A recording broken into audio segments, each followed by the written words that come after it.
कुछ किए बिना ही जय जयकार नहीं होती, कोशिश करने वालों की हार नहीं होती. नमस्कार, मी क्षितिज भालेराव आणि आज आपल्या सोबत आहेत वैष्णवी क्षीरसागर, ज्या नुकताच लागलेल्या एसबीआय क्लर्क मध्ये त्यांना यश मिळालेलं आहे. एसबीआय क्लर्क म्हणून त्यांची निवड झालेली आहे. वैष्णवीला मी मागच्या 2 वर्षापासून ओळखतो. ते 2 वर्ष आधी आपल्या संकल्प एज्युकेशनच्या ऑफलाईन क्लासेसला त्यांनी जॉईन केलं होतं. आणि आधीपासूनच वैष्णवी ज्या आहेत त्या खूप मेहनती होत्या. त्यांना मी ओळखतो की ते खूप डिसिप्लिन सुद्धा होत्या. टेस्ट देणं, त्याचं अनालिसिस करून घेणं, सर इंग्लिशमध्ये मी अजून कशी इम्प्रूव्ह करू. त्यांचं इंग्लिश थोडंसं ॲव्हरेज होतं. 2 वर्ष त्यांनी खूप मेहनत घेतली त्यांच्या इंग्लिश सब्जेक्टवरती आणि आज बघा त्यांना जे आहे यश प्राप्त झालेलं आहे. मी तर असं म्हणेल की त्यांना त्यांचा जो ड्रीम जॉब होता किंवा मला एसबीआय मध्ये लागायचं आहे सर, त्यांना ते ड्रीम त्यांची जी आहे ती फुलफिल झालेली आहे. तर त्यासाठी सर्वप्रथम तुला कॉंग्रॅच्युलेशन वैष्णवी. Thank you sir. आज तुम्ही इकडे आलात त्यासाठी थँक्यू. आमच्या प्रेक्षकांना तुम्ही तुमच्याबद्दल सांगा. तुम्ही कुठून आहात, तुमच्या हॉबीज काय होत्या, तुम्ही अभ्यास कसा करायच्या, तुमचं फॅमिली बॅकग्राऊंड काय आहे, तुमचे अजून काय ड्रीम्स आहेत, हे सगळं आमच्या प्रेक्षकांना आज तुम्ही जरूर सांगा प्लीज. माझं नाव वैष्णवी ज्ञानेश्वर क्षीरसागर. मी राहणार मंठा, जिल्हा जालना. माझं BSc स्वामी विवेकानंद विद्यालय मंठा येथून झाले आणि त्याच्यानंतर मी 3rd इयरला असताना ऑफलाईनला जॉईन झाले 21 ऑगस्ट 2023.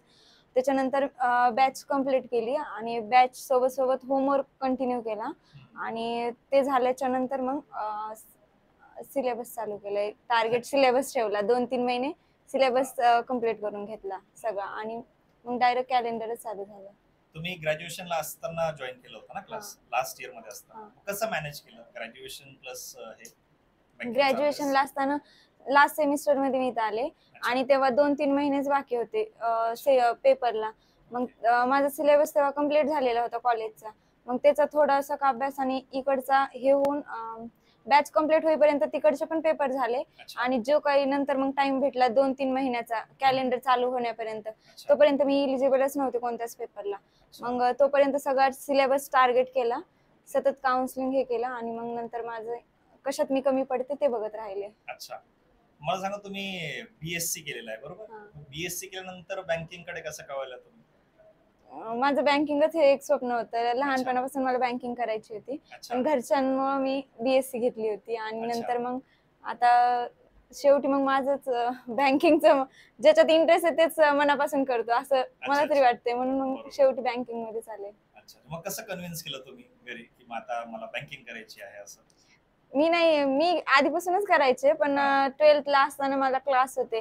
मग आमचे बोराडे सर म्हणून आहेत, तर त्यानं घरी माझी लहान बहीण आहे, तिची फीस भरायला पप्पा गेलते. मग त्यानं सांगितलं की तिच्या मनानं होऊ द्या, तिचं जिथं मन आहे तिथं तिला करू द्या, म्हणजे तिला जाऊ द्या, एकदा ती करून येईल, ती करू शकते तेवढं. मग त्यांच्या एका म्हणण्यावर पप्पाला पण असं वाटलं की नाही सर पण म्हणतात गड्या आणि मग ती करलच, म्हणून मग पप्पानं पण ते मनावर घेतलं. तुमचे सर असं बोलले आणि तुम्ही आज जे आहे तुमचा ड्रीम जॉब जो आहे तो तुम्हाला मिळाला. बरं, मला सांगा, तुम्ही लहानपणापासून कशा विद्यार्थी होत्या? म्हणजे तुम्ही हुशार होत्या, ऍव्हरेज होत्या, पुअर होत्या, कशा विद्यार्थी होत्या? सर मी आधी जिल्हा परिषद शाळेत होते आणि तिथं काही असं म्हणजे एवढं नव्हतं. त्याच्यानंतर मग म्हणजे स्वामी विवेकानंद मध्ये टाकलं. तिथं माझ्यापेक्षा आधीच हुशार लेकरं. मग मी तेव्हापासूनच असं पाठीमाग की नाही मी मागच बसणं, समजा असं चालायचं की नाही त्यांना खूप जास्त येतंय, त्यांना खूप इंग्लिश येते, मला थोडीच एवढी येते. मग तेव्हापासून माझ्या मनात इंग्लिशची ती भीती की नाही मी इंग्लिश करू शकत नाही. मग तसंच मग 10वी झाली, 12वीला असताना सायन्स घेतलं घरच्यांमुळं. पण सायन्स समजत होतं, असं नाही की करायचे, समजायचं सगळं व्हायचं, पण मग एक आपलं पण स्वप्न असतंय की नाही मला बँकिंगच करायची होती. मग त्याच्यामुळे तिकडे काही एवढं लक्षच नाही आणि इंग्लिश कधी इम्प्रूव्ह करायचं हेच नाही की नाही, माझ्या मनात ते होतच की नाही मला इंग्लिश जमू शकत नाही असं होतं. मग त्याच्यामुळे मी कधी इंग्लिशवर जास्त फोकसच नाही केला. मग इथे बँकिंग मध्ये आल्यानंतर तुम्ही कसं केलं तुमचं इंग्लिशवर फोकस? इंग्लिशला सुरुवातीला आम्हाला गायके सर होते, अर्धी बॅच झाल्याच्या नंतर तुम्ही जॉईन केली. मग ते झालं, मग तेव्हापासून मग थोडं शेवट आले की तुमची काउन्सिलिंग चालू केली इंग्लिश साठी.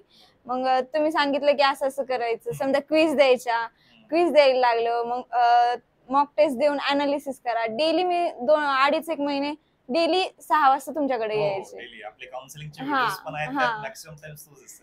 म्हणजे 2.5 महिने तरी आम्ही डेली केल्याच त्या काउन्सिलिंग. त्याच्यामुळे माझा स्कोर जास्त वाढला आणि माझं असं व्हायचं की मी महिनाभर द्यायचे, मग चांगला स्कोर आणि पेपर आला की कमी स्कोर, मग तेव्हा तुमच्याकडे यायचं आणि सर आता नाही होत, आता लयच कमी मार्क आले, आता पेपर आला आणि मला कमी मार्क व्हायला लागले.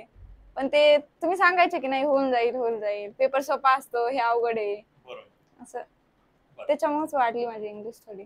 बरं मला सांगा, मग तुम्ही रिझनिंग, मॅथ्स, जीए याचा अभ्यास कसा केला? काय सोर्सेस वापरले? किती काउन्सिलिंग घेतली किंवा काय केलं तुम्ही तुमच्या साईड? सुरुवातीला बॅच असताना फक्त होमवर्क लय महत्वाचं आहे. तसं तर अमोल सर बाहेर पण काढतात होमवर्क नाही केल्यावर. तसं आम्हाला पण काढलं होतं एकदा दोनदा. ते होमवर्क ते झालं आणि शेवटी सगळ्यात सुरुवातीला अमोल सर म्हणतात काउन्सिलिंग घ्या. मग असं होतं की आमच्या दोघी जास्त चालायचं, सानिका आणि मी सोबत असायचो पहिल्यापासून. तर मग आमच्या दोघी जास्त चालायचं, चला सर काउन्सिलिंग म्हणतात आपण घेऊन तरी बघत नाही काय असतंय, समजा काय कसं सांगतात सर, आणि आपण ते करायचं. मग सर आम्हाला सांगायचे असं असं करा, एवढं करा, तेवढं करा. मग ते चालू केलं आम्ही करायला आणि आम्हाला पण त्यात इंटरेस्ट यायला लागला होता. आमचं सगळं झालं, कॉलेजचं झालं, मग सगळं झालं. मग हेच एक राहिलं होतं की आता हेच करायचंय म्हणून. आमच्या दोघीच असं चालायचं, सरनं सांगितलं ना ते आम्ही दुसऱ्या पेजवर तसंच टाइम टेबल करायचा, सरनं जसं सांगितलं तसंच दुसरीकडे करायचा. मग ते टाइम टेबल करायचा, त्याला टिक करायचं. मग ती मजा यायला लागली होती आम्हाला ते टिक करण्यासाठी की नाही आपलं एवढं झालंच पाहिजे आज. कोणाचं होतंय, मग आपलं होतंय, तुझं होतं का माझं होतं. मग तसं करत करत आम्ही ते काउन्सिलिंग चालू केल्या. मग थोड्या दिवसानं सरनंच मला अर्थमॅटिक सांगितलं, म्हणजे अर्थमॅटिक कर बाबा. मग अर्थमॅटिक चालू केलं, सरनं PDF सगळं प्रोव्हाइड करायचे सर मला. मग त्याच्यात मला खूप डाऊट यायला लागले होते. मग सरनं मला तिथून अमित सरकडं म्हणे की अमित सरकडं तू डाऊट क्लिअर करत जाय. त्याच्यानंतर रोज मी 5 वाजता सरचं 5:30 लेक्चर संपायचं. खालच्या कॅबिन मध्ये सर यायच्या आधीच मी येऊन बसायचे. रोज असं व्हायचं. मागून सर पण म्हणले होते बस झालं वैष्णवी आता सोडून दे. म्हणजे मी राकेश यादव करायचे ना, त्याच्यात खूप सारे क्वेश्चन असायचे खूप. मग तेवढं सॉल्व्ह केलं मी. एकदाच अर्थमॅटिक केलं, त्याच्यानंतर मला अर्थमॅटिक करण्याची गरज नाही पडली. एकदाच केलं पण ते मन लावून केलं. मला सांगा, मागच्या 2 वर्षात तुम्ही किती एक्झाम्स दिल्या किंवा कुठल्या एक्झामची मेन्स किंवा इंटरव्ह्यू पर्यंत तुम्ही पोहोचले? प्री तर सगळ्याच दिल्या आणि मेन्स 4 मेन्स दिल्या आणि RRBPO, IBPS clerk, IBPS PO आणि आता SBI क्लर्क. ओके, मग इंटरव्ह्यूला पोहोचला होता कोणत्या? नाही, इंटरव्ह्यूला IDBI जाम आणि एक्झिक्युटिव्ह दोन्ही पण दिले. ते दोन्ही पण वेटिंग लिस्टला होते. वेटिंग लिस्टला आहेत. हां, वेटिंग लिस्टला होते. बरं मग मला सांगा, GA साठी तुम्ही काय केलं होतं आणि किती इम्पॉर्टंट आहे GA मेन्स साठी? GA खूप इम्पॉर्टंट आहे. आता GA इथं असताना सर आम्हाला स्टॅटिक शिकवायचे आतिश सर. मग सरचं स्टॅटिक केलं इथं असताना. मग एकदा स्टॅटिक केलं तेव्हा तर आम्हाला काही पेपरच नव्हते. मग तेव्हा थोडंसं GA ला ब्रेकच होता. सरनं पण आम्हाला सांगितलं होतं फक्त डेलीचं लेक्चर करायचं, बस बाकी काहीच नाही करायचं. तुम्ही आता पेपर पण देणार नाहीत, काहीच नाही, फक्त एक टच म्हणून तुम्हाला तेवढं पाहिजे. मग त्याच्यानंतर थोडं मग करायला लागलो. जेव्हा आम्हाला पेपर आम्ही RRBPO द्यायला लागलो, मग तेव्हा GA करायला स्टार्ट केलं. मग सुरुवातीला आतिश सरचं डिस्कशन पण केलं काही दिवस. मग सरनंच सांगितलं की सर काही दिवसांना असं सांगतात की आता तुम्ही PDF करा, डिस्कशन नका करू, म्हणजे टाइम जाईल अशा सरच सांगतात की तुम्ही आता करू नका म्हणून. मग तेव्हापासून मग डिस्कशन झाल्याच्या नंतर सरच्या PDF आणि आणखीन एक सोर्स जे 8.247 आहे त्यांचं डेली लेक्चर हे डेली करायचे. बरं, तुम्ही असा टाइम टेबल वगैरे बनवला असेल बॅच संपल्यानंतर किती तास अभ्यास करायचा आहे, तर तुम्ही कुठल्या सब्जेक्टला किती वेळ द्यायचे, का इक्वल वेळ द्यायचे, का तुम्ही दिवसाला एक सब्जेक्ट अभ्यास करायचा, कसा अभ्यास करायचा तुम्ही बेसिकली? दिवसाला आम्ही म्हणजे एक सरनं बॅच चालू केली होती अमित सरनं. त्याच्यात सरनं ते 0 to Infinity काहीतरी होतं. तर मग त्याच्यात सरनं एक आम्हाला असं टाइम टेबल दिलता पूर्ण आणि त्याला दिलतं की हे करायचं आणि त्याला टिक करायचं. सरनं पण तेच असे म्हणजे कॉलम बनवून त्याच्यात टिक करायचं. 1 मंथचं दिलतं सरनं तसं. मग आम्ही ते पूर्ण 1 मंथचं तसंच कम्प्लीट केलं. सरनं जसं सांगितलं तसंच, जेवढा टाइम लागेल तेवढा.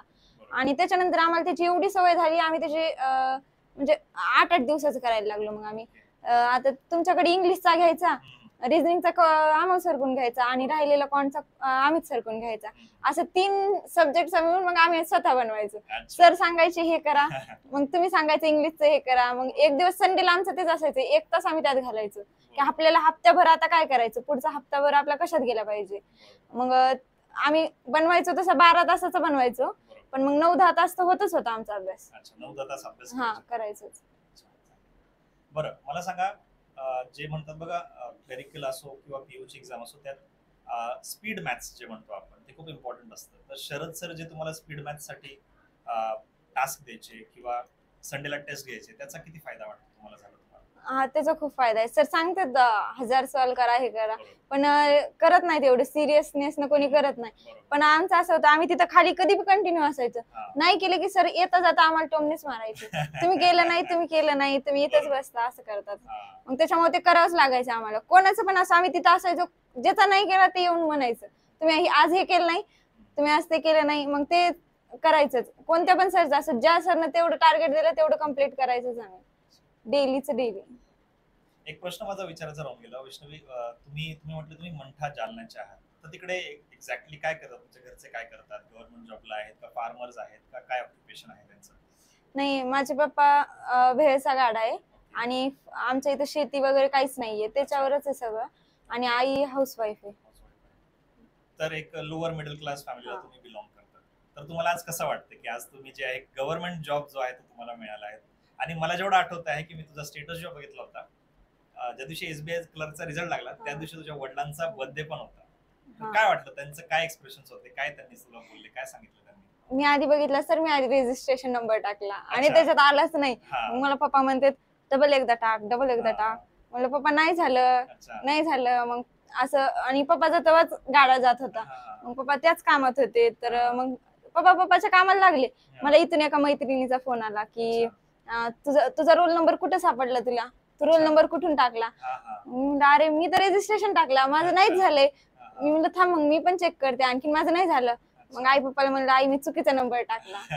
पप्पा म्हणते तू इथंच अशी करायली तर पुढे कशी करणार आहेस? मग त्याच्यानंतर मी रोल नंबर टाकला, त्याच्यात आलं. मला त्याच्यावर असं विश्वासच होईना झाला. मी 3दा चेक नाही केलं, त्याच्यानंतर ताईला पाठवलं, ताईनं पण चेक केला. मग इथल्या मैत्रिणीला पाठवला की नाही माझं झालंच नाही असं मला वाटतंय. म्हणजे एवढं छान जाऊन पण असं आधी तसं बघितलं, नंतर पुन्हा आलं असं बघितलं, तर मग त्याच्यानंतर सगळ्यांना म्हणली नाही आलंय आता, कन्फर्म आलंय. असं नाही की आता मी म्हणलं रोल नंबर मेहसातच वेगळा नसतो ना, मग असं माझ्या मनात काही पण येऊ लागलं ना. मग त्याच्या सगळे म्हणले की नाही आता झालंयच, कन्फर्म झालंय. मी आधी तुम्हाला नाहीचा मेसेज टाकला होता. मग टाकलं की आलं. अमित सरला पण तसंच टाकलं की नाही झालं सर, आणि परत मग टाकलं की झालं सर. मग नंतर मलाच असं वाटत होतं की काय झालंय माझ्याच्यानं. पप्पा पण खुश झाले. पण एक असं होतं की आमची ताई पण आणि मी सोबत करायचो, ती ऑनलाईन करती, तर तिचं नाही झालं आणि माझं झालंय. तर असं एक असं होतं की पप्पाचं की व्हायचं तर दोघीला पण व्हायला पाहिजे होतं. ती माझ्या आधीपासून करते ना, तर पण तिचं घरून आहे म्हणून तिचं थोडं होत नाहीये आता. ती खूप नाही, ती माझ्यापेक्षा पण जास्त करते सर. पण मग आता थोडंसं का असतंच, त्याच्यामुळं तिचं नाही झालं. तरी पप्पा खुश आहेत, खूप खुश आहेत. खूप आनंद झाला आम्हाला सगळ्यांना की तुझं सिलेक्शन झालेलं आहे, कारण आम्ही तुझी मेहनत बघितलेली आहे, तुझे डिफिकल्टीज आम्ही बघितलेले आहे. जेव्हा पण काही झालं असं, तुझा रिझल्ट नाही लागायचा, तू इमोशनल होऊन जायचीस, डोळ्यात पाणी येऊन जायचं, तू याची काउन्सिलिंग सर आता मी काय करू, माझ्याकडनं होत नाहीये. पण तुला आम्ही सतत सांगायचं तुझं होईल सिलेक्शन, म्हणजे होईल. आणि आज बघ तुझं जे आहे खरंच एसबीआय मध्ये सिलेक्शन झालेलं आहे. तर आम्हाला सगळ्यांना आनंद आहे, गर्व आहे तुझा की वैष्णवी जी आहे खूप मेहनत करून जे आहे तिने आज हे पद मिळवलं आहे. परत एकदा कॉंग्रॅच्युलेशन वैष्णवी, आमच्या सोबत जोडल्याबद्दल. Thank you so much. थँक्यू.